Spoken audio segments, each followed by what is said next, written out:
kittens. How is everyone doing? Hey. Oh my God. Hi. Oh my goodness. Hey. Is it look how crystal clear this picture is. Meow. Wow. Meow. Wow. Meow. Yes. Sorry for the late delay. We had some technical difficulties. You know, we've been trying to step our pussies up with every show. And so, you know, now we're working. I still got to get used to looking into the camera and not looking down at the screen. Because if we look down at the screen, I need to look into the camera. Okay. Yeah, that's why I'm like, hey, camera. oh my God, there I am right there. There's a minion. I'm like, okay. Right. Hi. Yeah, Hey, so kittens. we're gonna have to figure out a way to raise and How y'all doing? Yes. Oh my yes. gosh. Hi. How's everyone doing? Hi. Wow. Hi. Welcome. Welcome Welcome to the BGKH Show. Yes. We appreciate y'all being here. It's the show for the blacks, the gays, the kinky people, La la la la la la, and mostly the humans. Yes. So you know, we've got a new setup. You know, we bought a fancy newer, and by newer I mean 2016 camera. Gently used. But that's she's brand new, but she's brand new. I mean, she is brand new. She's gently used by time. That's what. Well, no, she's never been. This is a brand new camera. Oh, okay. But you know, it was just produced in 2016. The 2020 model would have cost $500 more. So listen, she's an older girl that works. Yes, she works hard for the money. She works hard for her money, and that's so hard for it, honey. That's what she gonna do. So, and you better treat her right. Right.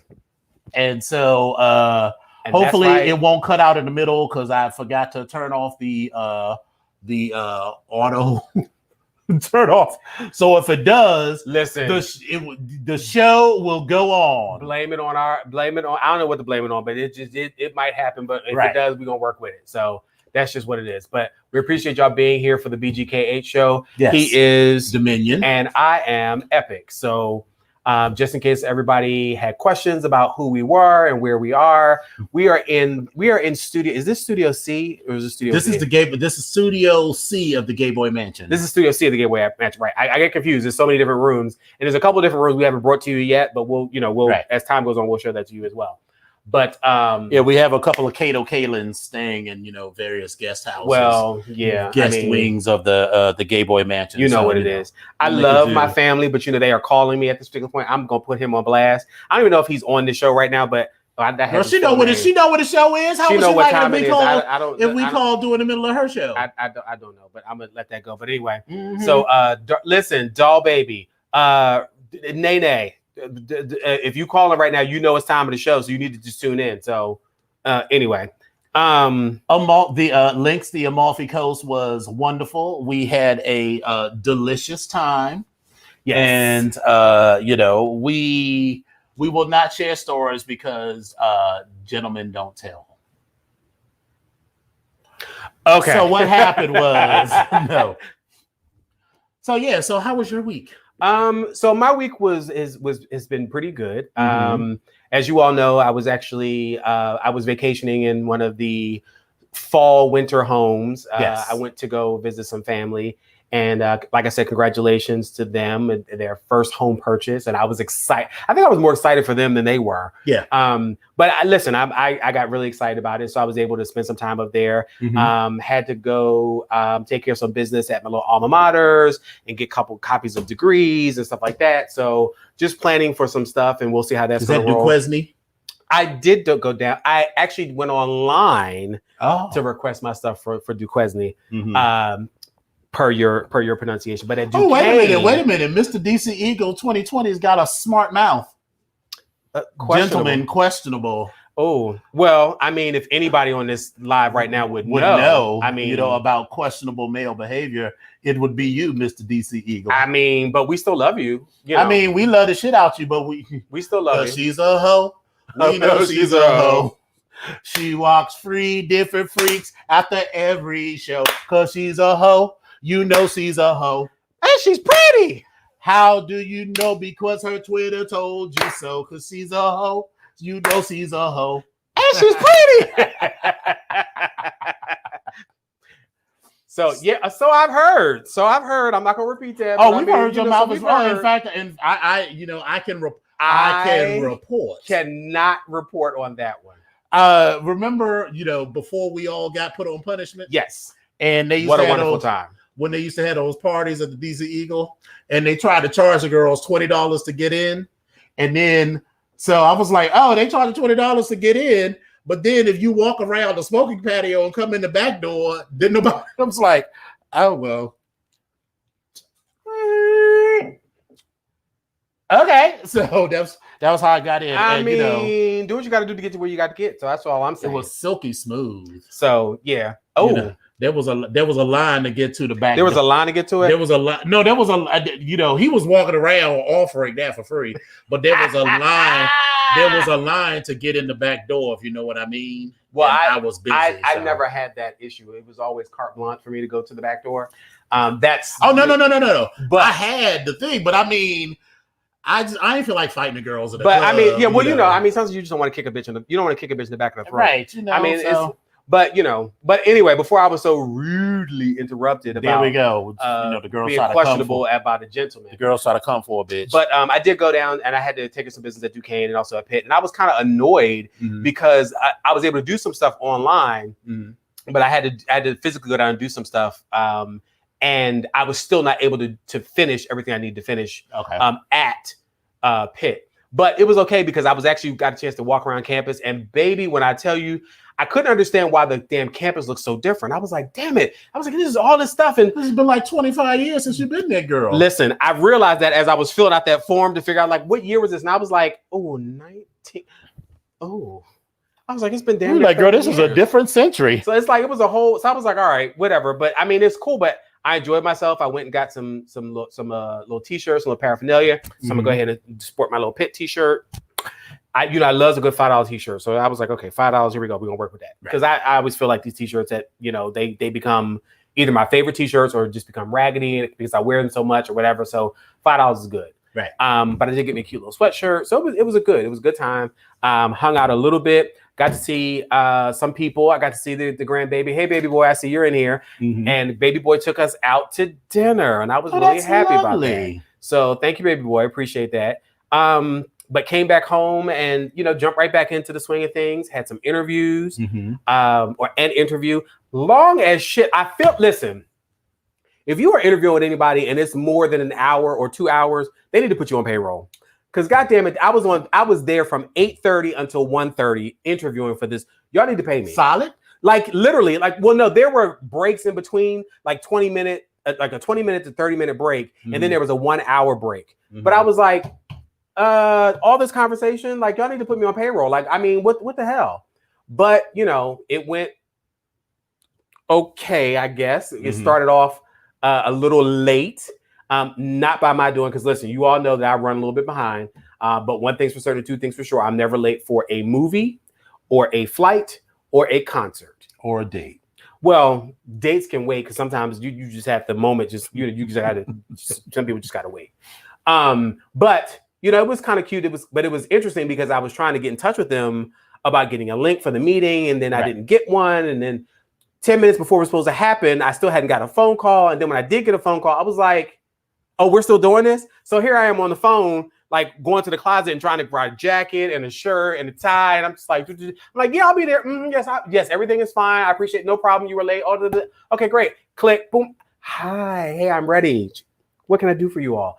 And that's how it went. So, we'll see. We'll see how everything goes. Toes and fingers are crossed. We'll see. So I'm excited about it. So my week it ended off on a pretty good note. Ooh, so the girls are shady. Hey, gentlemen, and epic. See, that's what's wrong with it. See, that's your child. That's what's wrong with the children. That's your child. He's shady like his mama. I'm fine with that. That's a reflection on the mama. I'm fine with that. But anyway, how was your week? Well, so some things happened and some decisions have been made. All right, so I forgot to mention. And yes, I am cocktailing. I have a little bit left. Yes, we've decided this is gonna make a great slushy. Yes, I had an interview with Redacted Bank, and that went well. And that was another one. It was 3 interviews back to back, 30 minutes apiece. And baby, when I tell you they were like 30 minutes, they were like, okay, it's 29 and 58 seconds. So thank you and good night. So those all went well. And, you know, I had on the same suit that I wore when I got the job for with United Airlines. Good. You know, it's no longer redacted when you don't work there no more. Right. And I've seen that they've had more jobs coming up now, but I was like, girl, they were very quick to fire 75% of their workforce. So I was like, girl, well, they had -0 income coming in. yeah. So I was like, well, let's you know, but redacted bank seems, you know, to keep, you know, people always got to do shit with their money. So that seems good. And so then I had an interview with redacted power company. Okay. And that went well. They weren't even dressed for the interview, so they didn't even show on camera. I was the only one on camera. But you know, I had on my favorite blue suit again. And listen, I think that they were surprised. First of all, this job keeps me at the right salary, which is important. In terms of responsibility, I could be, from what they told me about what they do, what I would be doing, what they do, and what their bosses do, I could be their boss's boss based on my level of experience. So I went in there, I was like, have you ever heard of the STAR method? Situation, task, action, and result. So you when they ask you a question, you say what the situation was. Oh, you know what? What's the task at hand? This is on my personal Facebook and not on the BGKH Facebook. So we're gonna add that to the kit and caboodle. Someone just mentioned it. Oh, it's fine. All right. It's fine. It's fine. All right. It's fine. Everything's fine. Everything's fine. Everything's fine. We're all here. We're all Everything's here. fine. We're here. You can add it to mine too, just in case. We'll have to figure that out. I mean, that will be good. Yeah, I'm fine because the account is linked through me, so I got to figure out how to add it to yours too. So we'll figure that out. Either way. But anyway, so the pay is cute. The level of responsibility is, you know, relatively low in terms of me. But anyway, so the STAR method is, you know, to ask you a question, you say what the situation was, what your task was in that, what the actions you took, and what were the results. And so they were like, are you familiar with the STAR method? I was like, yeah, situation, task, action, and result. And they were like, that nigga is on a horse. It really was like that. So I don't think that they were expecting me to come in and just be like, yeah, so, you know, I did this, you know, I went in, I kicked ass and took names. And then so the next day, the guy from sounds like SWOT, like a SWOT analysis almost, as in you're putting it from the analysis part to the action part. Yeah. That's actually what yeah. So the next day, the company that I would actually be working for was like, yeah, they said they couldn't wait for you to come on board. So I have a new job. Really B. Shout out. Oh, can we just take 1 second? Really B TV. Listen, I'm putting your business out there. I'm so sorry. My condolences to your four-wheeled baby. I don't know what else to say, but my condolences to your four-wheeled baby. Sorry. But hopefully you will be talking about a new four-wheeled baby. We'll talk about that later. So anyway, sorry, go ahead. No, so I was just saying, so I got the job. So I started over. Bitch, wait a minute. You just said that in like, bitch, I got the job? I said it, but then you interrupted me. I'm sorry. Well, congratulations, bitch. Oh my God. When you start? November the 2nd. Bitch! Yes! Yes! So that's that job. But if Redacted Banks calls, Redacted gives the salary that you want. The salary that you want. We haven't even talked salary there, but that's a vice presidency. So project manager, vice president. All I'm concerned with, me personally, I don't give a fuck about it. I've never given a fuck about a title.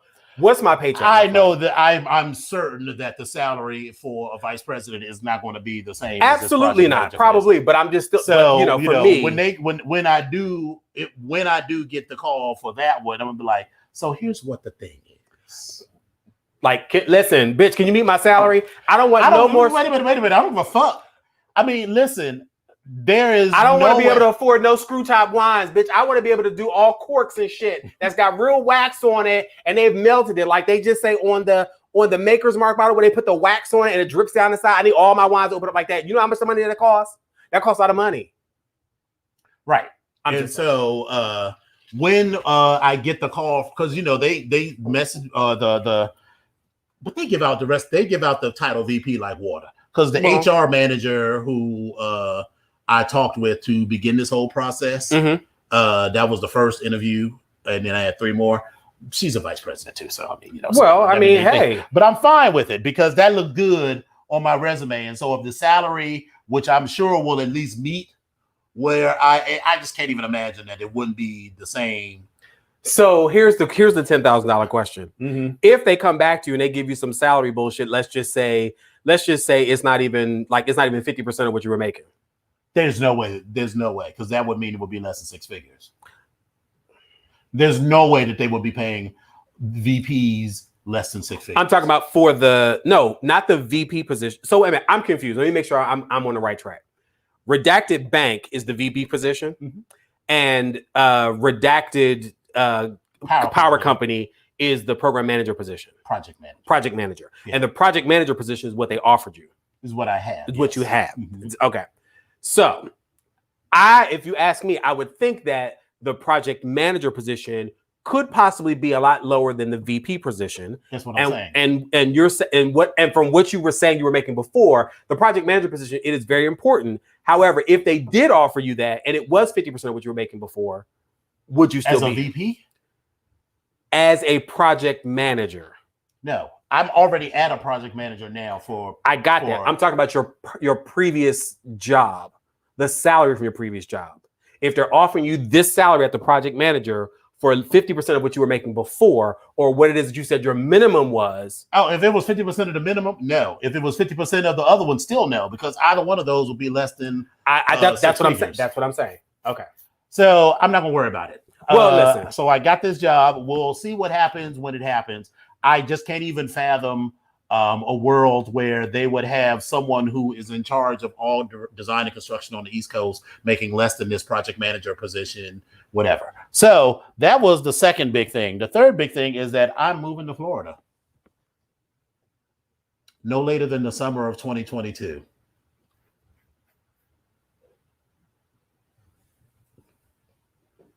I'm not going to wait until I retire. I was thinking about it. So, there I was, as we all are when, great things come to us on the toilet. And it just hit me all of a sudden. I was like, why am I waiting until I'm 65 or even 60? Because, I'd always said that, has a point. I was going to wait. I'm going to retire to Florida, and that's in like 10 years.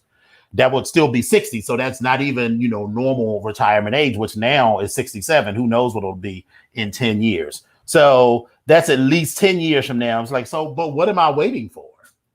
And I thought about it, what this situation with COVID, because I always look for the lesson that the universe is trying to teach us about our abilities. Like, a lot of the stuff that I did around this house like a year ago, I wouldn't have done because I would have been afraid of fucking it up. And, I would have never painted these cabinets myself because I'd have been like, I fuck it up. And, whatever, I get paint all over it or whatever. And, I'd have just ruined it. But then I was like, well, I have nothing else to do. So, I perfected my home improvement skills. The cooking was already something that maybe I was good at, but I didn't do it sort of on a regular basis. And I sort of stuck within the confines of the things that I was familiar with. And so this year has really been about, learning to exist outside of my comfort zone. And, I was like,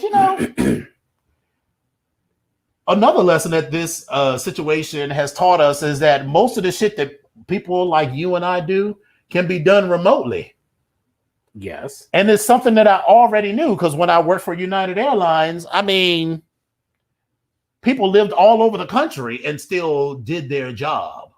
The job may have been like our director of business management, this little cute short thing who I found out was straight, too much to my disappointment. He was the business management director for Dulles Airport in Virginia, but he lived in Houston. Okay. And when I worked for TSA, we had people who lived in Seattle, Portland, Hawaii, all managing the program. Right. So there's no reason why I couldn't take this job, maybe not the power company job, but definitely if I got this job with Redacted Bank, there's no reason why I couldn't do that there. So I was like, well, girl, I should go ahead and live my fucking life now. So, okay. So I want y'all to understand that while we always talk about all of our stuff on air, there's some shit that we talk about. We kind of wait and talk about on air because it's very authentic for us. Yes. So I'm still kind of stuck in this right now because I'm like, this bitch is now moving to Florida. First of all, congratulations, you got this job. And it's this bitch has just told me on national Facebook and YouTube that this bitch is now moving to Florida. And I am absolutely 210% happy for it because I literally 21 months. I literally have had this conversation. I was talking with one of our brothers about that, as a matter of fact. And I think the only thing, the major thing that was holding me here and the major thing that stopped me was the issues with my mom. Yeah. And I literally had this conversation with another one of our brothers. And I said to him, I was like, I'm just kind of concerned. And he was like, well, I didn't do my stuff until after my mom moved. And then I was kind of like, I'm actually in a position right now where I don't really have to fucking worry about that, but I just don't want to fucking up and go and move. Yeah. But I literally have been thinking south. And I literally was talking to one of our brothers and I'm gonna call it out, elimination. We were literally having this conversation. And I was like, so this bitch talks about now you're moving to Florida. I'm like, bitch, and what? Now you want to move with me. So this looks perfect. But I'm just a little, I'm happy because listen, the past couple of years, and we talked about this before, like, we've had a lot of shit going on. Yeah. Just in the world and then specifically between us. Yeah. And I'm getting a little bit emotional right now because I'm starting to remember all the bullshit that's kind of went on. Shit. And I'm fine. But I'm just thinking because these are very valid points, and we're at that age where we're sitting there like, well, bitch, why am I sitting here? What the fuck am I? Right. Like, what am I sitting here for? I also had that conversation with myself too. I was like, why am I sitting here? My people in my aunt, my grandmother's sister is 95 years old. Why? Let's go there. So my genes could have me living on this planet for almost as long as I've already been here. Yeah. So why would I spend this next part of my life being unhappy? I mean, I got out of the federal government, which is what I wanted to do. Even this job with the Redacted Power Company is not the federal government. So I'm out of the federal government. What was holding me here previously had been, from a professional standpoint, the concern that my career required me to be in the DC metro area, but girl, I don't work for the federal government. Right. So that's not a concern. And I have zero desire to work for the federal government directly, even as a contractor. So there's that. And, tomorrow is actually 2 years. My father died 2 years ago tomorrow. And that was the other thing that was holding me here. And without those things holding me here, and also I realized that I've had this conversation with Papa and a few others, Volt and Elimination too, that I'm the kind of person who gives my all to things. And I gave my all to situations and places and people, and it wasn't reciprocated. I was gonna say, what did you get out of it? I got a lot out of it. Let's just be clear. I would have never met you without it. I would have never. This bitch, she is trying it. God damn it. I'm teeter-tottering on this edge. This bitch is trying it. God damn it. I would have never met you and Elimination and Volt and Joey and Mufasa and a bunch of other people. Right. So did I get a lot out of it? Yes. But still, if I'm being honest, I feel betrayed by a lot of shit that has gone on. And, you know, listen, girls, this is BGKH. I mean, you know, sometimes it is what it is. And I've made some great lifelong affiliations, but, you know, I also gave my energies to people and situations that didn't deserve it. I gave my time, my talent, and a lot of my treasure to people who did not deserve it and do not deserve it to this day. And when I had that, you know, because girl, I called him up one day and, you know, mother had a bit of a breakdown. Child.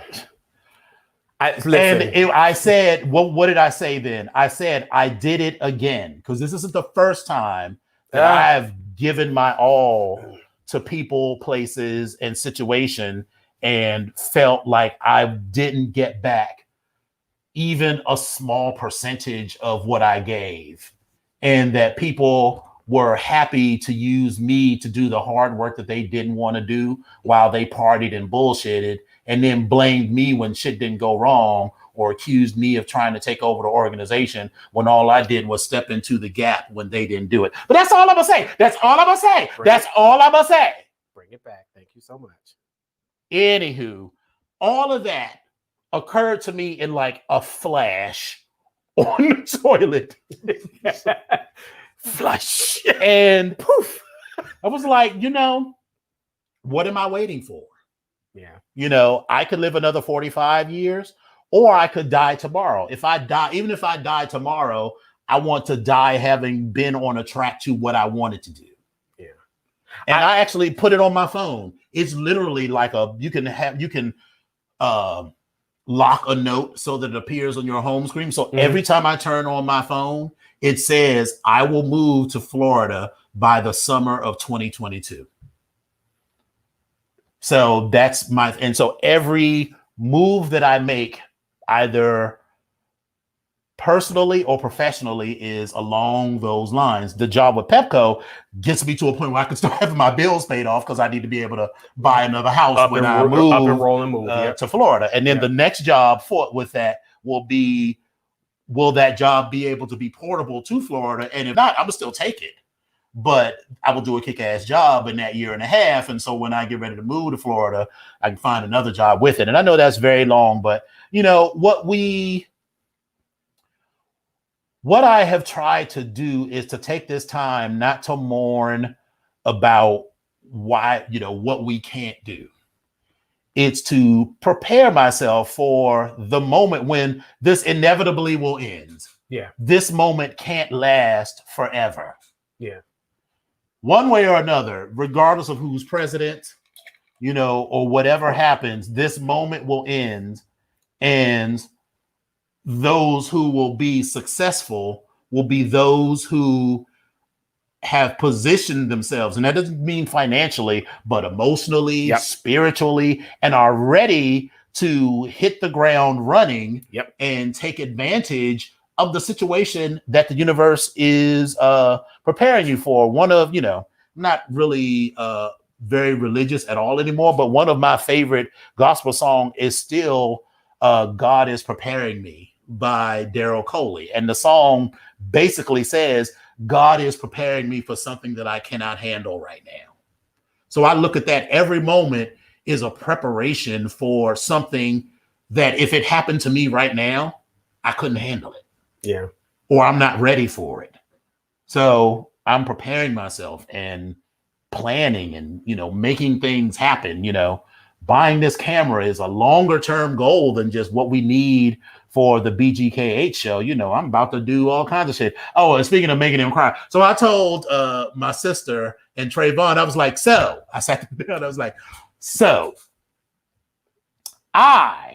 me will be moving to Florida, Fort Lauderdale specifically, because I'm not just moving to anywhere in Florida. Oh, absolutely. Absolutely. So I'm not moving to Daytona. I'm not moving to Orlando. I'm not moving to North Florida. Bitch, I might do Hollywood or something like that. But that's all in that area. In that but area. Nowhere north of Pompano Beach. Mm-hmm. Anywhere there and south. Yeah. I sat them down at the table over dinner and I said, I have decided, because I feel like this is the first time that I have moved on a strictly voluntary basis since I went away to college. So no one forced me to go to FAMU. I mean, I could have gone to a number of schools. I could have gone to Howard, University of Maryland. I got accepted to all of those schools. So other than that, I've never moved anywhere voluntarily. Okay. And so I was like, so I'm moving to Florida in no later than the summer of 2022. And I said to my sister, I was like, and I'm moving there alone. And that was not shade towards her or my relationship to her. It doesn't mean that, I don't love her any less or anything, but I'm doing this and only considering my needs, because I feel like so many situations, both of those organizations I belong to, staying here, whether I was going to go on vacation, things I always considered what other people needed. And the only thing I will say is that lesson was first taught to me, but I didn't learn it with my fraternity.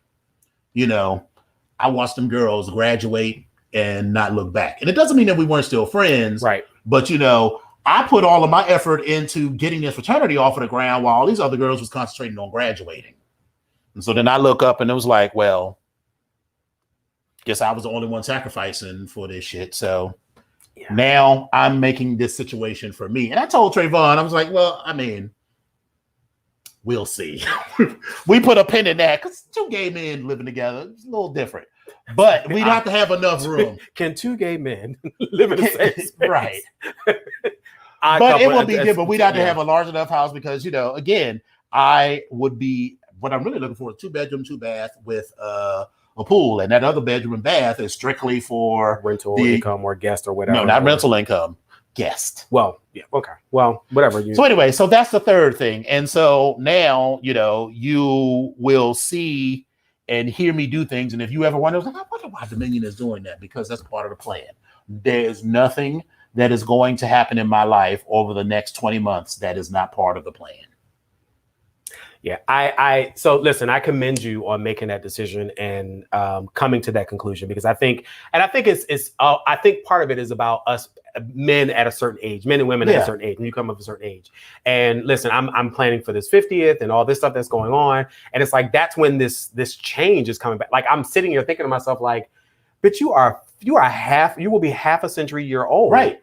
And I'm like, bitch, what are you doing? Like, where are you happy? Are you like, I've been doing this reevaluation about relationships and, whether I want to be in one or not. And if so, who I want to be with. And, I've had these conversations because people keep coming back into my life and they want to have the same conversation about shit. And I'm like, are we still talking about this? Right. Like, are we here? Are we still talking about this? And I heard you in my head at one point say, would you just tell that motherfucker that you don't want to?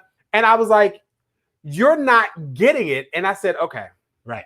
I'm good. I'm done. So it's made me start thinking about the larger things and made me start valuing and appreciating those people that have been consistently in my life and have been doing things. And so while I'm very happy for family and friends and think people that are doing stuff, but it's something about 50. I don't care what anybody says. Something about this half a century mark. Like, you're thinking about shit differently.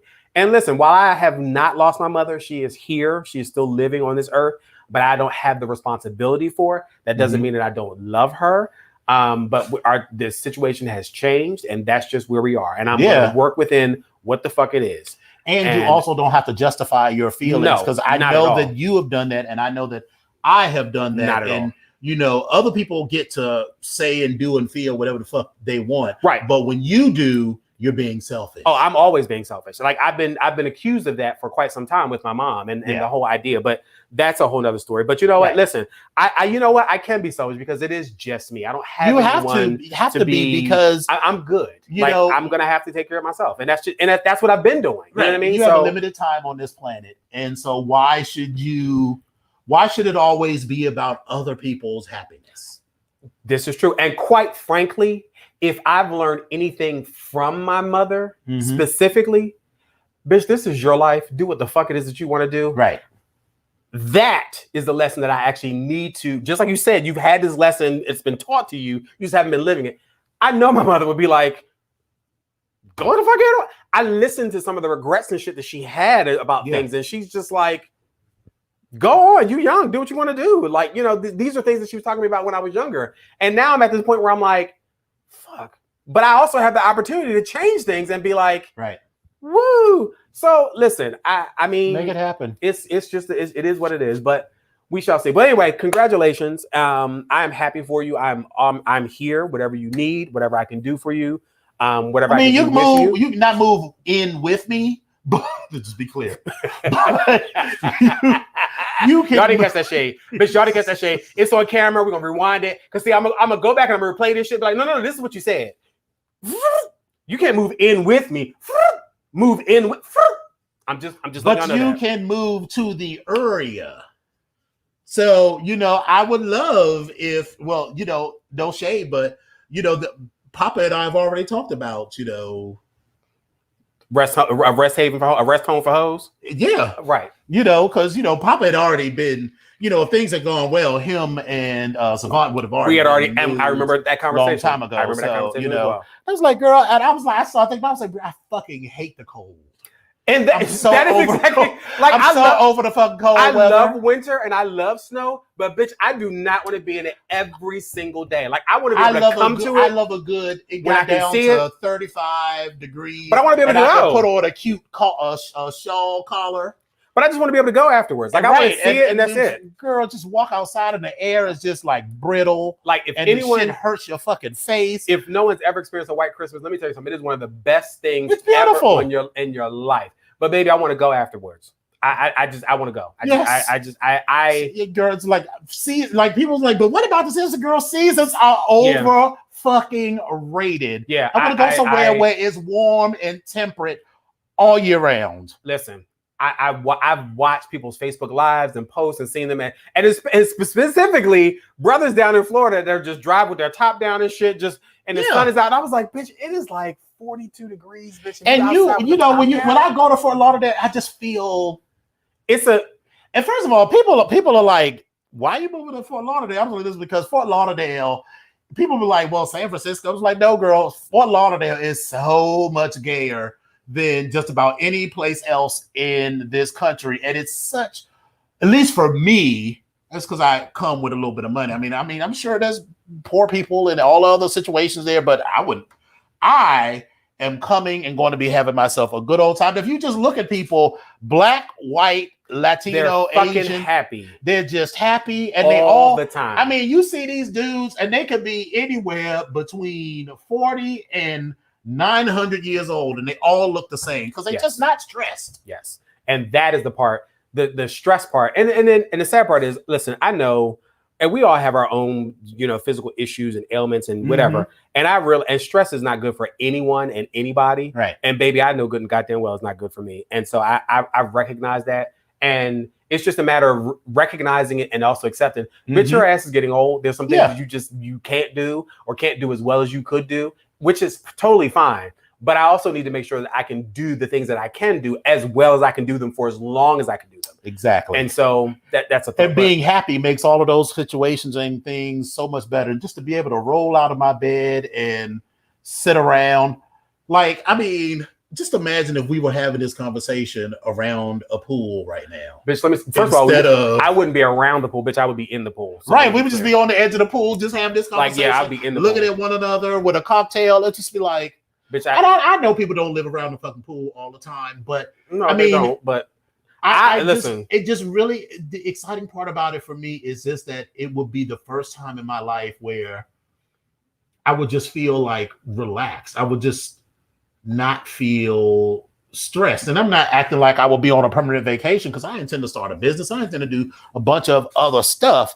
But, something about it just appeals to my sense of adventure and my spirit. My spirit is ready. I'm always, when we talk about vacations, like even the stuff I'm planning for my birthday, like I always want to be near some blue water and a fucking beach. Like that is just, I don't have to do anything. I can sit right there. Like I am so there. But Listen, with time, opportunity that shit comes. is boring. I'm like, no, girl. Let me tell you. Child. When I would go after ML and go to Fort Lauderdale and just sit at that pool for like 4 days, and it's like, well, what you want to do? What you gotta do? I'm good. I do this.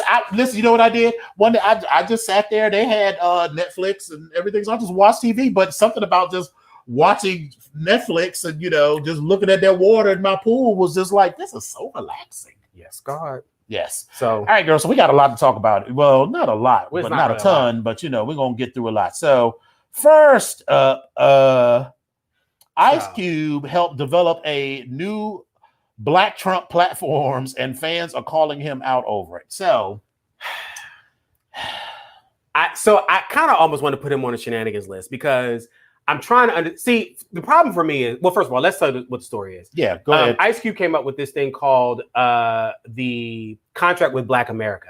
And it's rumored that someone from Trump's office, his senior advisor, Katrina Pearson, she retweeted, she posted something about his willingness to work with the Trump administration and putting together the Platinum Plan because the Trump administration reworked it. And it's talking about it's a $500 billion package that's supposedly reported to help Black communities and also create new jobs and things of that sort. And so she basically said in that hashtag something to the effect of thanks for, I forgot what she said, thanks for stepping up or something like that. But I can't remember what she said. But in any event, it made it look like he went directly to the Trump platform and said, all right, this is what I'm doing. I'm supporting you. This is what we're doing, and so forth and so on. But a lot of rappers and personalities and people just in general seem to have this thing with the Democrats to say that the Democrats are not necessarily doing anything for Black people. And Ice Cube in particular has said that he put this whole contract, and he said he approached both parties. He said but the Democrats said that they're going to address this contract with Black America after the election, whereas the Trump platform, the Republicans, then said that they were going to go ahead and work with it now and then kind of put it together or reconfigured it and put it out. So my issue is, you now are this man, this Black man, this rapper who has grown up started with nothing and made your way to the top to where you are now, and you are financially in a different tax bracket than probably 40 or 50% of the people on this planet. But now all of a sudden you are thinking that this is fair and this is equitable and this is whoever responds first. And it's like, well, wait a minute, Cube. I don't quite understand why you would even approach them. Be Democrat, be independent, be Republican, but I don't necessarily understand why you're approaching him. And I feel like it's because of the fact that you're in this different tax bracket, and these benefits that have been happening, or these tax breaks that have been happening, have been working to your benefit. And that's what this is. This is just about money for you. But I feel like you're losing touch with some of the people that this bill or this administration and some of the nonsense that they put together. I feel like you're teaming with that and forgetting about the people. I don't know. That's just my. I feel like you put way too much thought into this, but that's just where I'm at. I mean, that's just how I feel with this. So, I try to get her girls together. I'm trying. First of all, O'Shea, you are absolutely gorgeous, and you can call me you can look me up on the internet. You find me at my Facebook. You can call me because we can. But I'm just saying. But baby, you're a little warped. I can't. I don't know if I can do the sex with you. What? No, I still can. But I would be mad. But I'm sorry.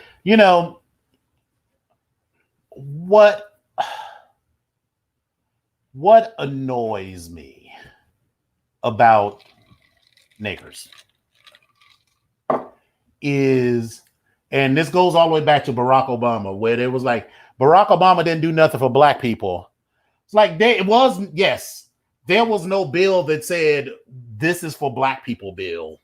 Right. But a lot of the stuff that he did helped Black people. And of the two parties, the Democratic Party has at least had some focus on things that will be of benefit to Black people. And so while it may not be the pro-Black party, the Republican Party is demonstrably anti-Black. And pro-money. Right. So, Not you know, even and then to count also the when people say this plan is to create 3 million new jobs, let's start there. When people say create new jobs, what kind of jobs are they talking about? Because, you know, we could create 3 million new jobs right now by opening, you know, a bunch of McDonald's and Taco Bells and other things like that.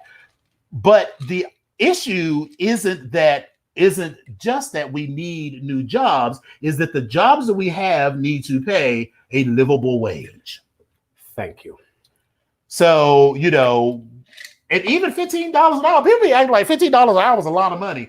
$15 an hour ain't shit. And especially if you are in the DMV or New York City area, what Right. the fuck is that doing? $15 an hour might be cute if you're in the middle of Arkansas or whatever, what is that or doing?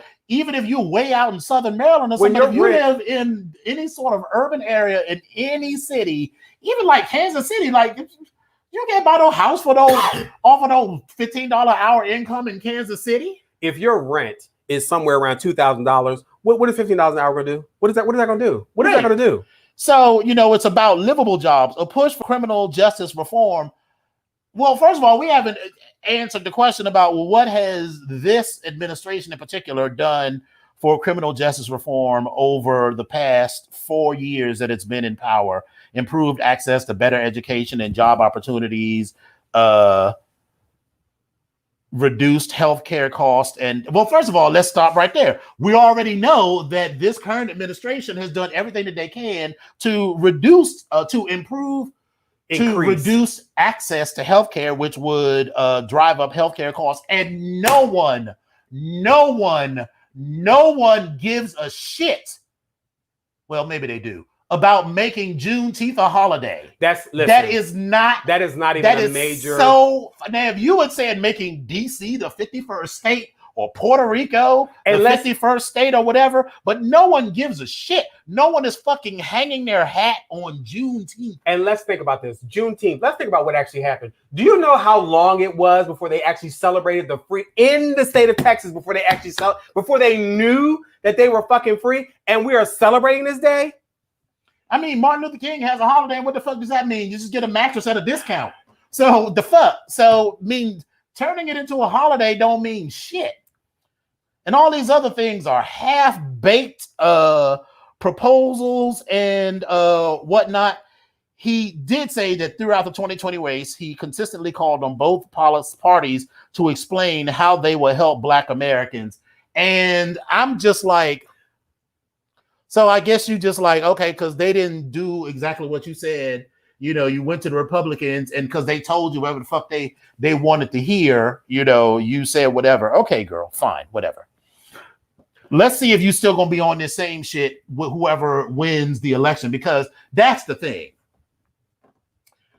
Like so many people, you know, now all of a sudden you're interested in this shit now that someone's about to be president. If this was so fucking important to you, you would have been doing this as long as you had a fucking platform. Yeah, and where were you during Hillary? I don't quite understand.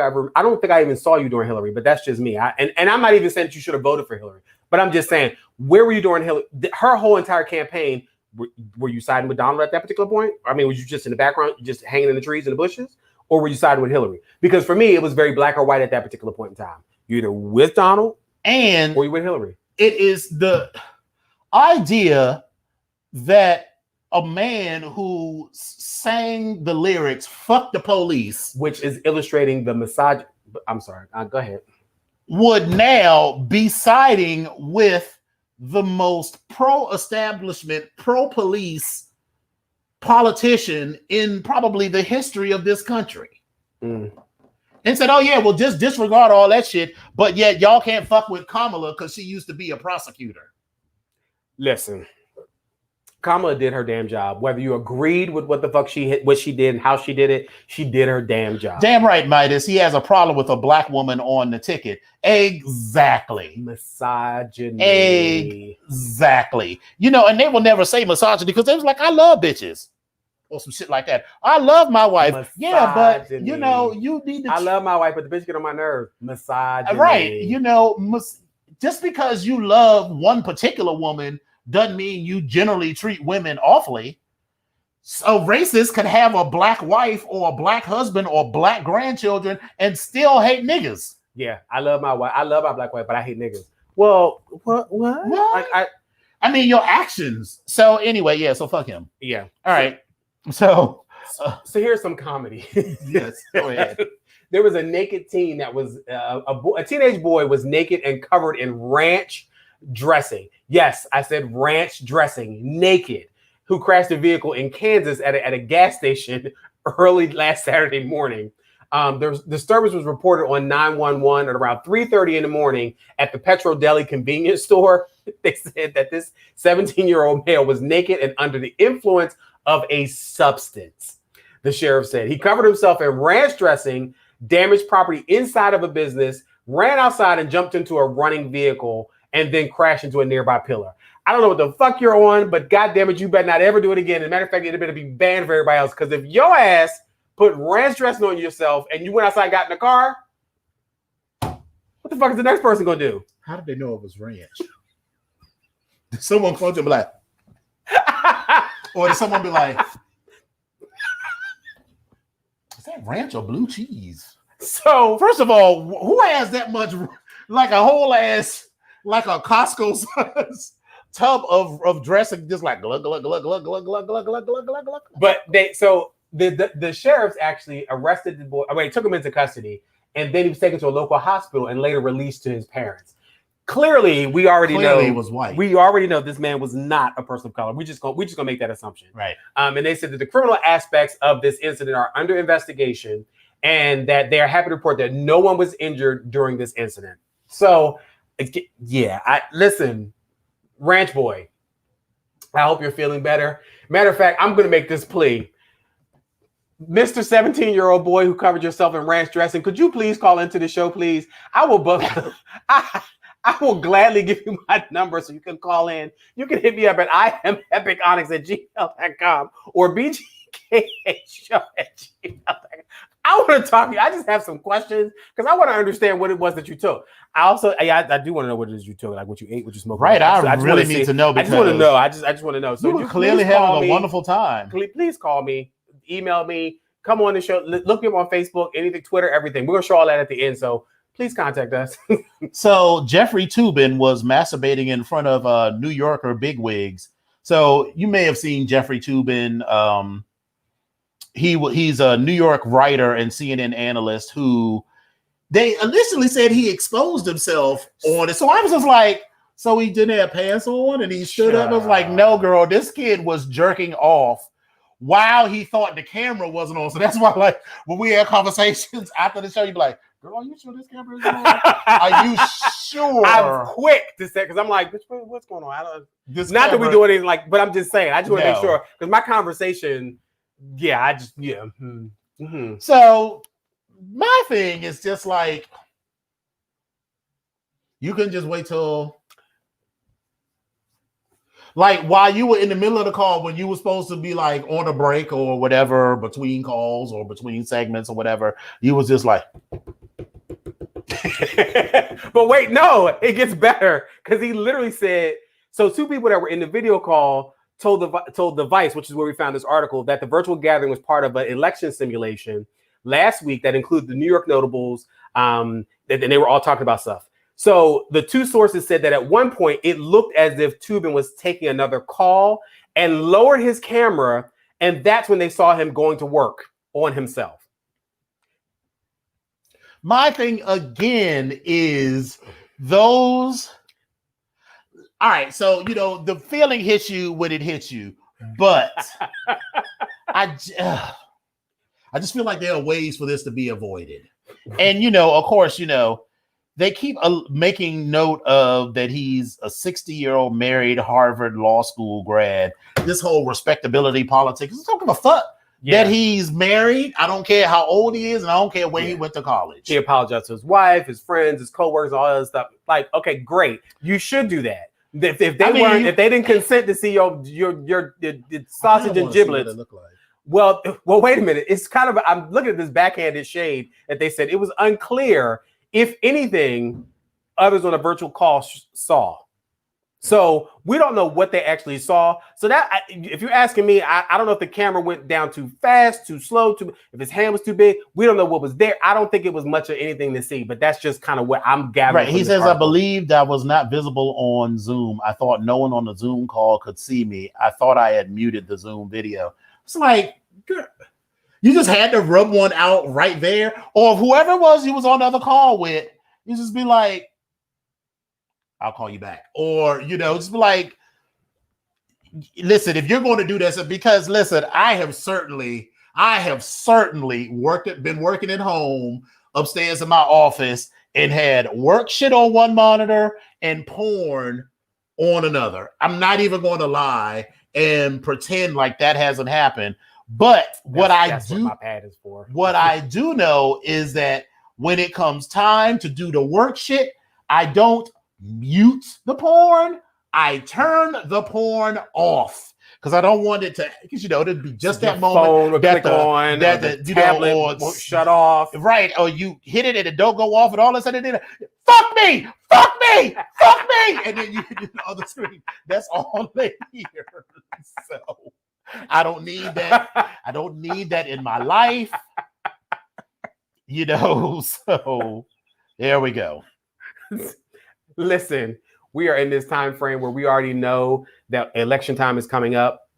One of the things I wanted to mention to you all is that people have been going to the ballots early already, and we have about 27 million ballots. 27 million already been cast. I turned my ballot in today. Good for you. Did you get your today? I was gonna say, did you get your email from the? You'll get it because I just literally turned it in like an hour, 2 hours ago. So we have there's about 16 days, or is it less than that? Is it 14 days? Whatever the second is, today is the 21st. So you got that many days. We have that many days before this actual election has come. And so some states have started early in-person voting. Some people have already, voters in 45 states and the District of Columbia have made that pre-election day data. They've already started that process. Early voting has started in Georgia, as I said. As of Friday, ballots are available in all 50 states and DC. In-person voting will kick off in a slate of critical swing states in the upcoming days. So earlier this week, early voting began in Alaska, Arkansas, Colorado, Idaho, North Dakota. Drop boxes were there. Deadlines to apply for mail and absentee ballots in Maryland, Nevada, and New Mexico was yesterday. Mm-hmm. Today, the deadline to apply for mail absentee ballot in Missouri. Early voting also began in West Virginia. Tomorrow, on Thursday, the deadline to apply for absentee mail ballot in Indiana. And Friday, the deadline to apply for or mail absentee ballots in Arizona, Idaho, Nebraska, New Jersey, Virginia, Texas, and Utah. So whatever state you guys are in, I need you guys to be careful and be up to date with what you need to do about your ballots. Also, for those people that may have requested an absentee ballot and then change their mind and want to try to go in person, be careful because you need to now follow the instructions on canceling that ballot. Because you can't just I got my ballot, I'm not going to go ahead and use it. I'm going to go in and I'm going to go cast my vote. You have to follow that. You can do one or the other. You can't have already turned in your absentee ballot because I got the mail-in ballot, but once you use the mail-in ballot, you can't take your ass down. But you also need to cancel that out before you go and actually cast you got to vote. Talk to the state board of elections. So I don't want you to just not do anything with it. So just check with your state about that. If you got one and you decide you want to go vote in person. Yeah. So definitely be on top of that. And also, again, we have talked about this so many times, but the importance of these local elections. So in DC, I tend not to pay attention to some of the shit we have DC has an elected but non-voting member of the House of Representatives, but the shadow senator that they have, that person has no power. No one knows the fuck they are. Yeah, a lot of the other shit don't matter. But in most of the jurisdictions where you live, there are state and local elections. And I encourage you to go and read these people's websites or whatever newspaper it is that you trust, go and get at least a summary bit of information for them. Because I was like, there was like 900 people running for DC DC council at large, and you had to choose two. And I was just like, I don't know. And I don't want to just vote for the names that I recognize, because that's how people get in year after year after year. They either vote for the top two people or the people that they know. And it's like one of the persons running for council, already has had so many fucking scandals, but you know, if you don't pay attention to that shit, you know, the shit just keeps going and going and going and going and going. And you know, so I went and I looked at all them hoes website. Listen, Looked at every, like, one I already knew because I've been following him for a long time. So, but I got to vote for two. So I was like, I got to go through all these other ones. And then there was State Board of Education. I found that it was a very cute black gay doctor who's running for DC State Board of Education. I was like, okay, he gets my one. And then who's the other one? And the other one went to this woman who actually showed up at my doorstep. She actually knocked on the door, talked about her platform, and you know, that's good. yeah, so that's amazing. But you know what? I Rue McClanahan the day that I gave MoveOn.org and the Democratic National Committee my fucking email address and phone number. Hi, Brian. This is Bob with the Democratic National Committee. Can we count on you to vote for Joe Biden? Girl, if you call me one more time with this foolishness and fuckery, I'd have told you the 17th time that when you called here, and now that you called me early in the morning, but you're going to catch it. I done told you don't call here no more. But I digress. Yes. So I voted, you voted. So, yes. You know, I am happy. So now let's devote the last few moments to talking about fucking Lovecraft Country.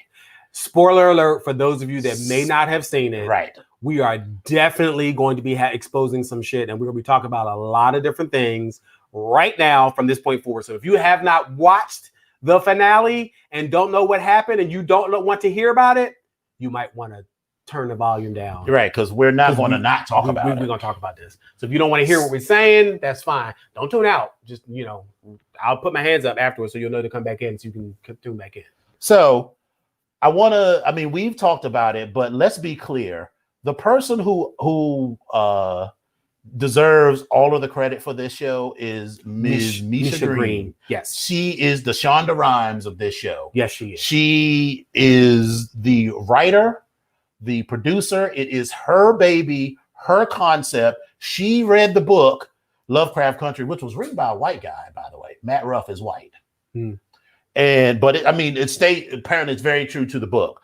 So she took the idea and ran with it. And I'm sure she's got, you know, input from a lot of other writers, but it's her idea. So when we talk about Jordan Peele, listen, no shade to Jordan Peele, but Jordan Peele is an executive producer. That means he's up here, he green light shit. His name was the name that sort of got people to be involved with it, but as well as J.J. Abrams. But Misha Green is the one who really sort of got this shit off of the ground. Yes. So where should we start? All right. So we come in and Dee is still comatose, and you know they're trying to figure out what the fuck to do to her. Yes. And Lick and Teddy, Tick and Letty pass out, and they each have their individual journeys with their ancestors because they just came back with the book and they were right because they had the book of names, and the book opens. They started chanting, and that caused them all to pass out.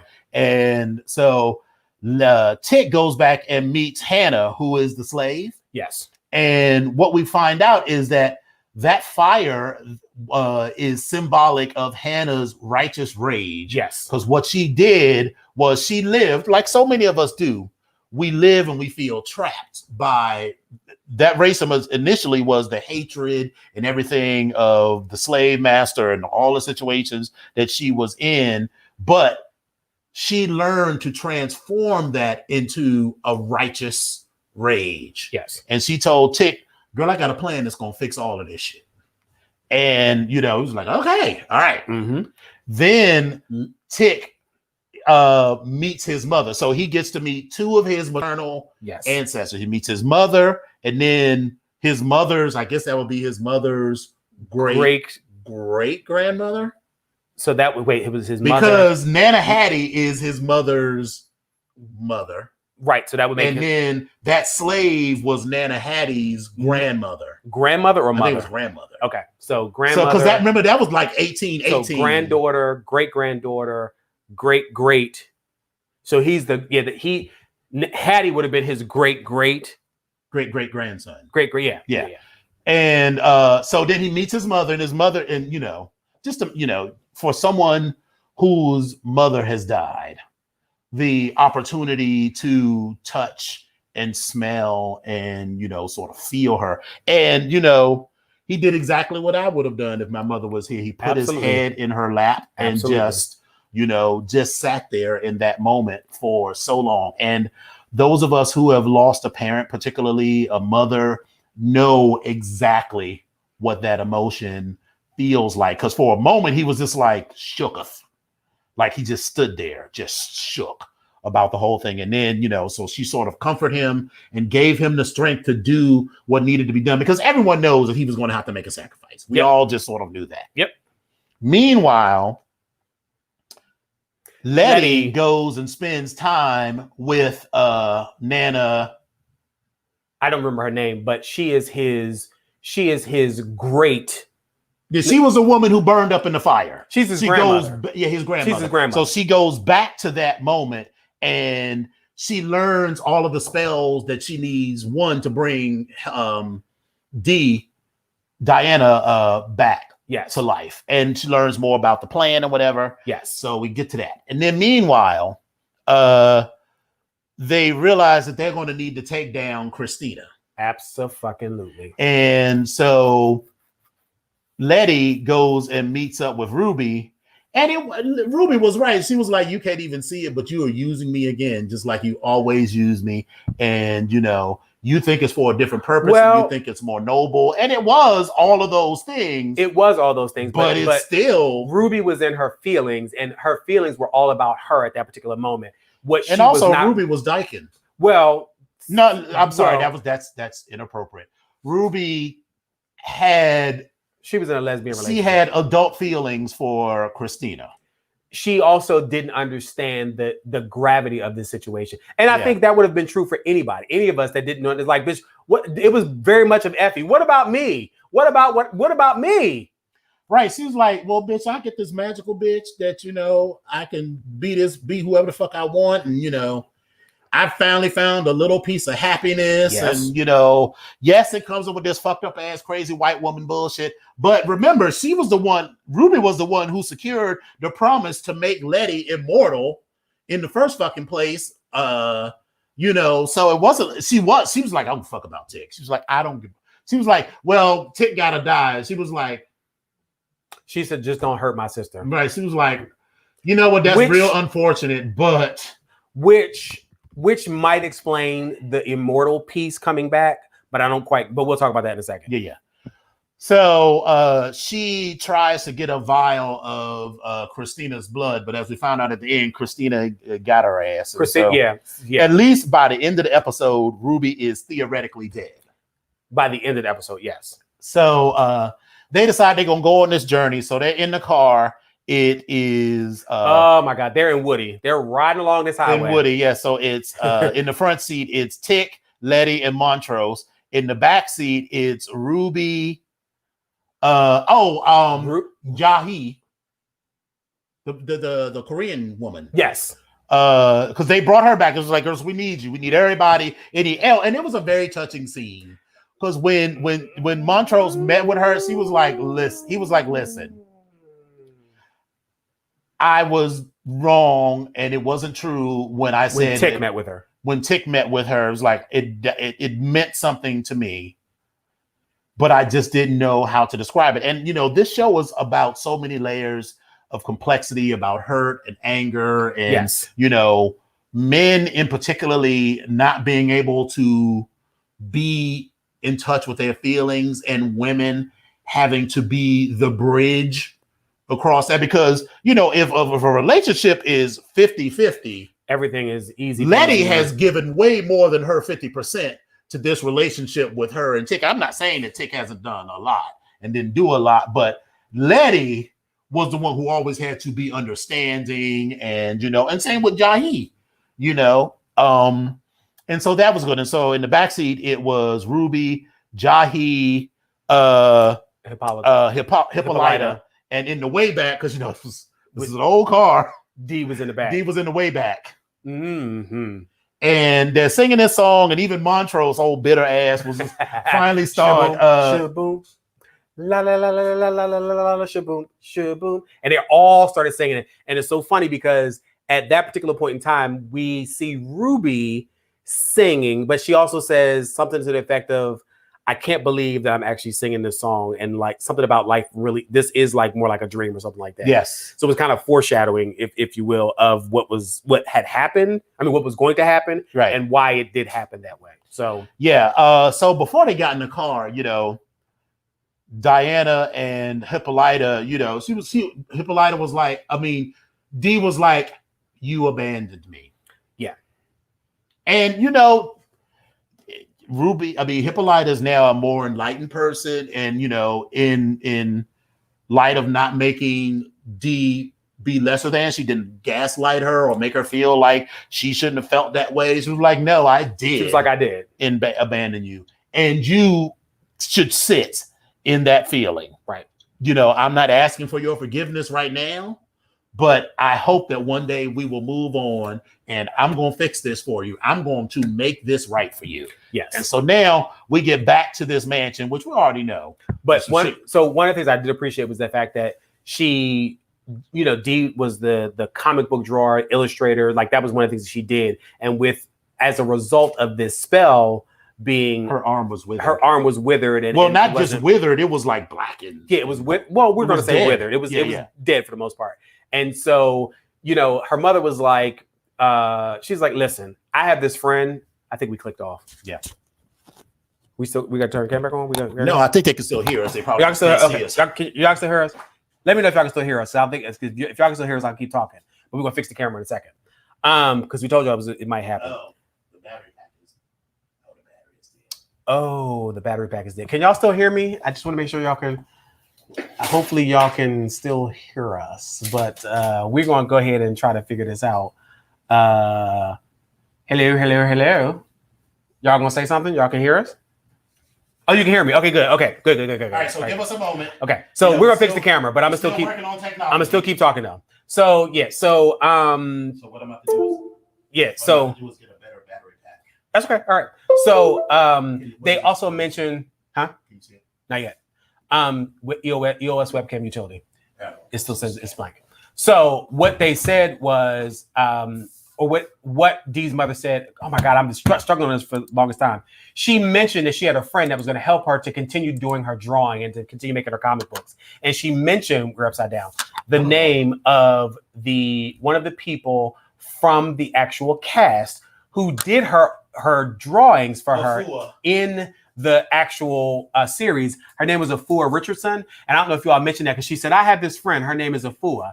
And that was literally the person that was actually doing the drawings, who did the drawings for the actual show. So I was happy that they mentioned it. And she designed the books. She did it from the viewpoint of like, oh, well, I'm a kid. I'm going to do this from the eyes of like, this is my mother. This is what she's doing. And so she did all the drawings and all the maps, and she did my crayons and watercolors and everything else. So Afua, I'm in the center. So we're going to do it over, right? Come back because the camera's in on the side. Over, a little bit right there. All right. And so shout out to her, because they did a little special on there's a YouTube special on her, not YouTube special. There's a YouTube video about Afua and her role in the show. Yeah. So just to point that out, I just wanted to make sure I put that out. So we get to the mansion, which has been destroyed, and the townspeople come and gather Tick up, and Christina is there. Now Tick is thinking that he is going to be able to get away from this, right? No, I don't think he did, because of that plan. Well, because of that. Well, yeah, that's true. So Diana is left in the car, and she hears a noise, and it's one of the Shoggoths. But it's the Black Shoggoth, which is really the protector of Letty and Tick. Well, it was, because remember right. So the first Shoggoth was like one of the random vampire Shoggoths that lives in the thing, but then the other Shoggoth came to her protection, and to her aid, and so we dropped that. Then Tick gets tied to the cross. He goes willingly. And, the moon is high, and Christina cuts him, and she does that her cut was everything though. The way she slit on both arms, and I was like, but she is bleeding. Now, it was like I said, oh, I've never cut somebody like that. I've never seen that thing type going on. And they so he cuts, and Christina gets her immortality, and Letty comes up at that moment. Tick is up. He was crucified, being crucified basically, and so they're having this conversation. He's looking at her, you can tell he is speaking to her, and then she's looking back at him, and she's like, I love you. And that was their last conversation, and I was like, oh my God, yes. Like, listen, if they don't give these two people some nominations for something, because they this whole fucking show for everything their ass off. Everybody deserves all the awards. Yeah, they were acting their asses off. And where were we? All right, so now Letty comes up and stabs Christina, but Christina's like, bitch, I'm immortal. I don't fuck you, girl. Go fuck you. Right. And then so Christina starts chanting and saying her chant and whatever. And so then Jahi comes up and Hippolyta comes up and everybody's there chanting and they're saying that they need to link. They need to link. And so they do that, and out comes these shadows. But the shadows can't do nothing because Christina is immortal at this point. And this is where Jahi comes in. She's flashed back to the shaman who was like, you're going to experience so much death before the end of your life. You haven't even seen all of the darkness yet. And so she goes and jumps in between the stream of darkness. And that's when the nine-tailed fox comes out, and she sees all of Christina's life and all of Tick's life. And so Tick got baptized right before this at Letty's insistence. Yes. And so, he did that. And then we also see that Ruby was not Ruby. That's when we've discovered that Ruby was not Ruby, that Ruby got caught with we already knew that because that was when Tina threw Letty out the thing, and Ruby came back and Letty came back to life. So Letty has been brought back to life twice. Right. But so the thing that was still a question for me was when she walked out, she took her immortality in that one scene. Right. Then when she didn't have immortality when she went to go fight her. When she threw her out of the tower and she landed on her back and she died, apparently that was the child inside of her who has that power.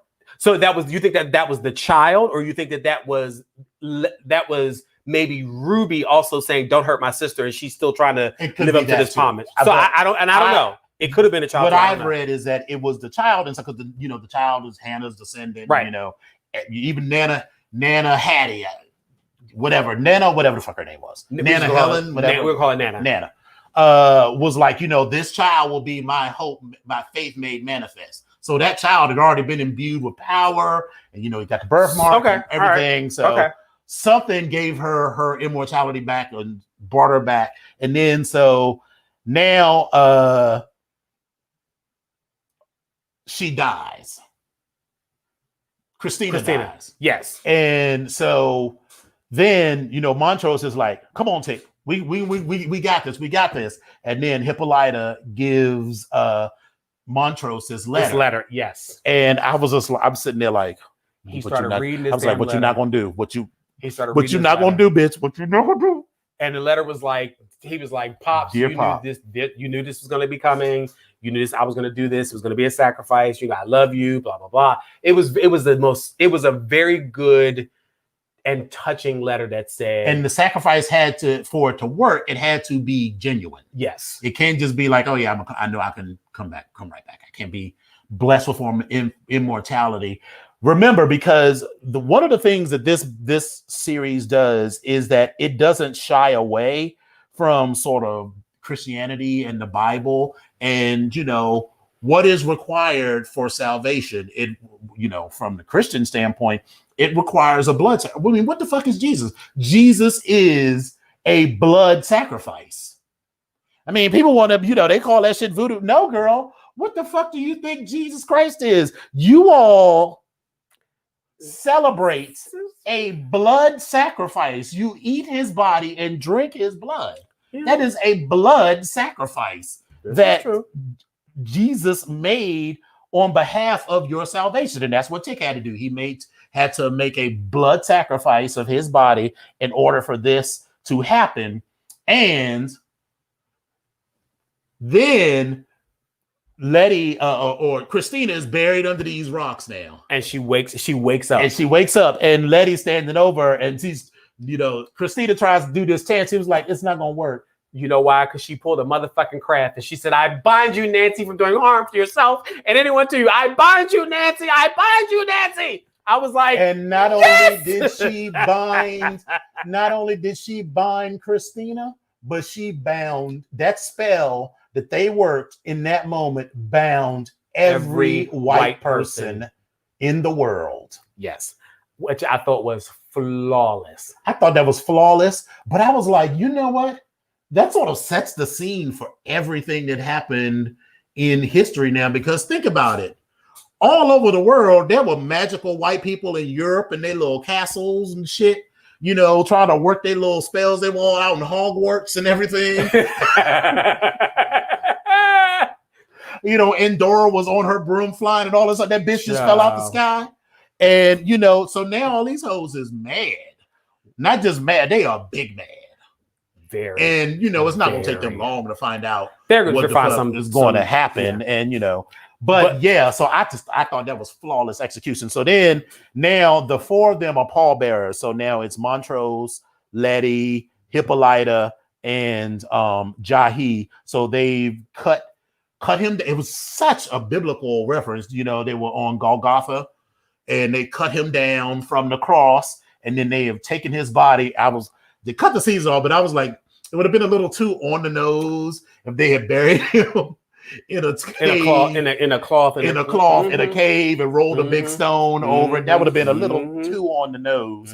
But all right, so that was that. And then so here comes Diana with her Shoggoth. And I was like, is the Shoggoth going to eat the thing? And Shoggoth, Diana was like, and Christina was like, help me. And Diana was like, you still haven't learned. And she shoved off her, and she had this mechanical arm that was giving you Terminator 2 where he ripped the skin back and was like, ha, ha, ha. Right. James said that spell was shady and specific. That is what I loved. But I was like, bitch, that is. Yeah. Because, I would have just been like, okay, we're just going to bind this family. It's like, no, we're going to bind all white people. That's shady and specific. But so here's the thing. All right. So then Diana shakes her off. She's got this mechanical arm and she grabs her and chokes her and basically crushes her motherfucking windpipe until blood explodes. It was like, yeah, this ain't no shit you can come back from. Then she turned back around and she was like, right, not easily. She was feeling the beat. But what I got from that was that, is there a little bit of that, because of her arm and everything? Is there darkness in her now? So I don't know. I think that was more so futuristic because again, she was always drawing the future and having her mother being, gone to different worlds. That was a futuristic Not piece. the arm itself, but what she did, actually crushing that woman's. But here's the thing. She basically killed her. I get that, but it was her mother was gone. It was it was very teen angst. It was such a specific and violent thing. I'm not saying she didn't deserve it. Yes, Fembot. Call her Fembot. Right. I'm not saying that Christina didn't deserve it, because here's my thing. In the horror movie, they always sort of kill the villain or do something to him, and then they're like, and we're all just going to drive away now because I'm just, he must be dead now. And I'm always like, no, run that bitch over, cut his head off.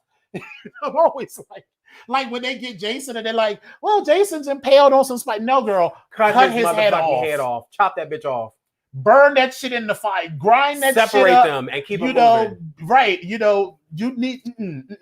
So to me, that was, a subversion of another horror trope, is that the monster always comes back because you always leave some agency for them to be brought back. So while I think that may be a possibility, I'm not going to discount that. I don't necessarily think that's what I gather more so teen angst, her getting a payback for all the shit that Christina's done to her and her family. And yeah, no, I agree with all of that, but I just still think it was just like, oh, okay. But I also think that the spin on this is going to be going forward if and when there's a season 2, because I haven't heard anything. I don't know what it's not sure yet, but you know what that's going to be. Maybe renewing all these other dumbass shows. But that might be another. It might be another road for them to travel to find out that A, Tick is alive, or B, Christina has found, along with the other white people, a way to get the magic back, or to have some spell taken off of them. Like it could be any other thing. There's always, and so there's always. I mean, that's how the sequels work. You know, you always. I mean, at the end of Coyote, Scream, I'm right there with you. I'm right there with you. At the end of Scream, you was like, oh, okay, it's dead. And then here we are with Scream 2, and then Scream 3, and then Scream 4. You know, at the end of, Nightmare on Elm Street, oh, Freddy's gone. Well, listen, at the end of Hostel, I can't remember which one it is. It was either 1 or 2. When she went and got back at that man, baby, let me tell you something. If any of you are horror movie fans, Hostel, first of all, it scared the living shit out of me because it was so real. And it was like, okay.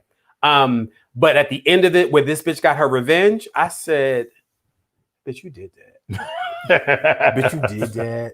That's all I'm gonna say. But I'm here for it. I hope that they do bring it back. I just want to see what the spin is going to be. What do we want to see in the second season? I know what I want to see. What do you want to see? So I want to see what D becomes, number one. I also want to see what Hippolyta does with her newfound knowledge of her powers. I would also like to see Montrose maybe live his truth a little bit, but also I understand the time frame. He's not necessarily going to be. He's not going to just become a drag queen or be leading a pride march. No, he's not going to do that. But I just still want to see him live a little bit more in his truth. And we're only 10 years from Stonewall. So, I mean, in Montreal, people age. So, he was only supposed to be about 40 some years. Because Tick was on. I mean, Tick looks older, but Tick is only supposed to be like 22 years old. And I'm trying to think of who else.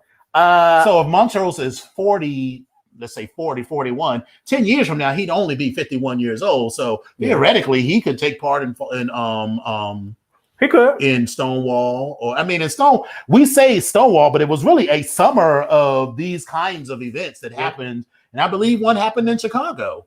There was also a sit-in. Now he's not trans, but there is a lunch counter. It's a old factory now, but not drag queens, but trans people had a similar sort of I know there were trans people involved, but in San Francisco, a sort of similar event involved trans women in a cafeteria, I believe, in San Francisco. I never heard about that. Yeah, I mean, but again, I never heard about that, and it's great that they did. It was around the same time, except it was early. It was in the early 60s or something. Okay. Have you ever watched Tales of the City? The main character played by Olympia Dukakis, Mrs. Madrigal, is a trans woman. Was she? Yes, she was. Maybe I wasn't paying attention. I think when I was watching it, I was paying more attention to the gay, I am gay characters, and not she wasn't necessarily supporting cast, but she was kind of in the background, but she kind of didn't do things like some of the characters. Right. There was a new miniseries that was supposed to be set in 2018 or whenever it was. So Coyote was talking about how they continue in the civil rights movement. So that would be interesting as well. Yeah, I would love to see all of that, how they continue in the civil rights movement, what happens with the son, George. I kind of like to, but I don't really care as much now about whether Montrose or George is the real father. Well, at this point, it's not really. But I would like to see. No, it would be interesting to also see what they could also build it from George and new adventures for him. So I have a lot of different things. He wrote a book, so clearly he knows enough about it to have written. Because I think Letty is going to tell him the entire story. Like, this is your history. You need to know. Right. So either Montrose is either Tick is going to stay dead, and now Montrose and Letty are going to raise him, or Tick is going to be brought back to life somehow. Possibly. But that's because Hippolyta, that's a bad bitch right there. I mean, she is, of course. But I also want to know, this is a woman who is now operating on all cylinders in a time when Black people and women didn't have power. So what is she going to She might be. What is she going to do in that time? How is she going to live? She might be one of those people that's behind the scenes, like getting shit done. True. So that very well could be it. She could also be like a Gloria Steinem,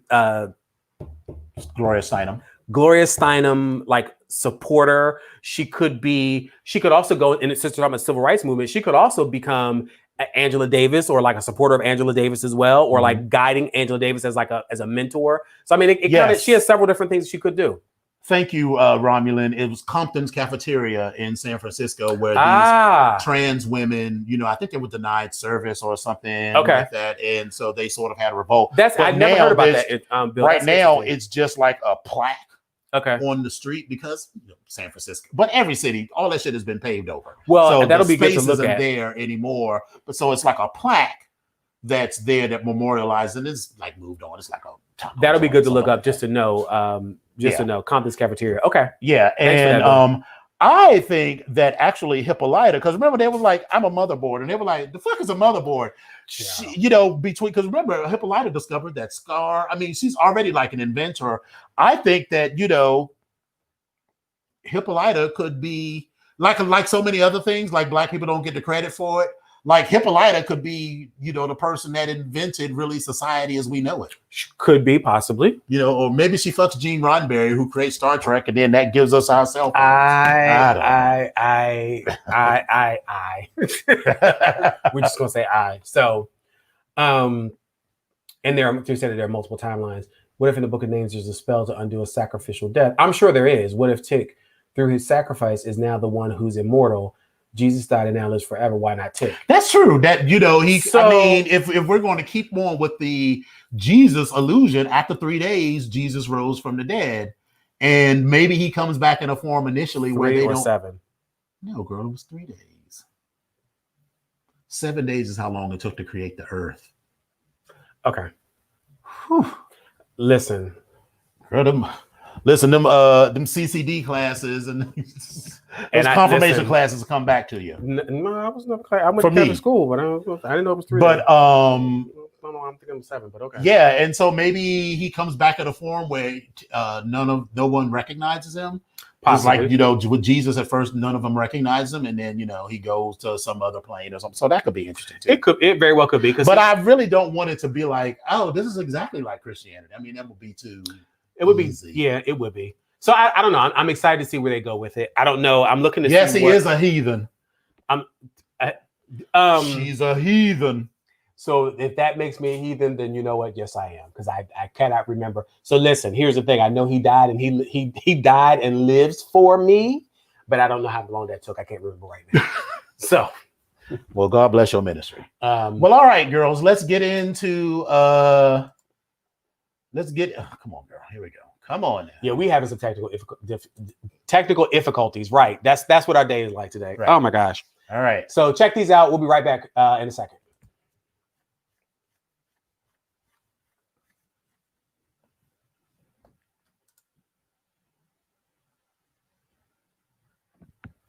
Roddenberry did have an affair with Nichelle Nichols. Well, yeah, they did talk about that. Yeah. Yeah, I would think she would be good to be in the background to kind of making stuff happen. Like she's just planting seeds. Yeah. I think that would be good for her. Yes, God, we just did. Footage. We just rolled that beautiful bean footage. So Bill said that Roddenberry did have an affair with Nichelle Nichols. And, that very well could go along with what we were saying about her being like a behind the scenes influencer, kind of like dropping stuff and kind of manipulating people. If you watch Star Trek, the idea for cell phones, for a portable communication device was originally developed via Star Trek. Yeah, and also Dick Tracy too, with the phone and these things that people say is science fiction have a way of becoming science fact really quickly when a young Steve Jobs and a young Steve Wozniak and other people watch Star Trek and Dick Tracy and all, they were called nerds, and now these hoes is multi-billionaires. Yes, God. Meanwhile, I was reading books, and what the fuck did that get me? in Studio C. That's where we are. The Gay Boy Mansion. Studio C of the Gay Boy Mansion. Well, all right. So this has been a lovely. Mary J came out today? No. So listen, so thank you for that, Coyote. Real quick. Media Takeout has posted some story about as soon as you said Media Takeout about her coming out. And all of this had to do with Jaguar Wright, and her rant that she's been going on lately, outing all these people, talking about Puffy made Christopher Williams suck his dick, talking about Tevin Campbell and how he was gay, how he slept with a couple different people. Well, now she's saying Campbell was gay. Now she's saying that that Mary is a lesbian. And Mary has been a lesbian for all this time. She's like, just come on out of the closet. She even talked about how she came out of the closet because she wanted to be, open to her friends and everything else. And she didn't want it to be a big secret. But she's also saying that Mary's a lesbian because of whatever activity she's done in the past. And then also, as a result of this, Mary released some video with a friend of hers. And I cannot remember the girl's name. And in the video, they're quoting this song where she says something to the effect of, she can pull any bitch that she wants in just a pair of white Nikes. And I was kind of like, but that doesn't say she's gay. Let's just that I don't. Mary released this video, or Jaguar released this. The video is of Mary and her friend, whoever this young lady is that is a friend of hers, and they're singing this song. It's a song that's out there for some reason. Okay. Or in some other person. So yeah, listen. Yeah, so even if it is true, I don't give a fuck. I don't know. Let's say it is true. Well, good for you, Mary J. Blige. Yeah. Mary J. Blige, and I don't believe in outing people who haven't done anything to people. So if Mary J. Blige had been, some sort of a Republican senator or congressman who had adversely impacted the lives of gays and lesbians, like Lindsey Graham in this country, I didn't mean to say that. You said it, but you meant it. Allegedly. And then he got outed. That's fine. But Mary J. Blige is a private citizen, and if she didn't want anybody to know she's a lesbian, then it's none of my fucking affair, and it's none of your fucking affair. And I don't pay attention to nothing that when the people say I saw this on Media Takeout, I automatically assume. So right, that was the first thing. And then after all of that, listen, if she is a lesbian, okay. you getting your book in your microwave in the mail? Like, I mean, like what? I don't particularly care. I mean, what the fuck? I mean, I don't particularly care if she's a lesbian. I like shit. I don't give a damn. Like, are you still giving I'm me happy some and music? shit for her. I'm like, because if you are coming out and you're happy with yourself, and you all want that I the care world to about is I need a good album. And so if yeah, that gives I mean, and now this is going to give us some good pain, if that's going to give you some good Mary music, well, I mean, I'm here for it. But I still want you to be happy. But it's like, all right, she's gay. Okay, well, all right. And what's the problem? I don't understand. But anyway, yeah. So fuck her. All right. So, any last words? As always, you guys, thank you for spending your time with us. We know that you can spend your time anywhere else during this pandemic. I want everybody to stay safe because apparently we're going to go back on lockdown, like in certain states. Yeah, because the girls can't. The girls is out partying and bullshitting. So stay safe, but I need you to go out and vote though. But stay safe while you're out there. And yeah, that's all I got to say to you. So we thank y'all for spending your time with us tonight, and that's what I got to say. What about you? I've said a lot, so I'm good. Well, thank y'all for coming out. God bless and good night. Mwah.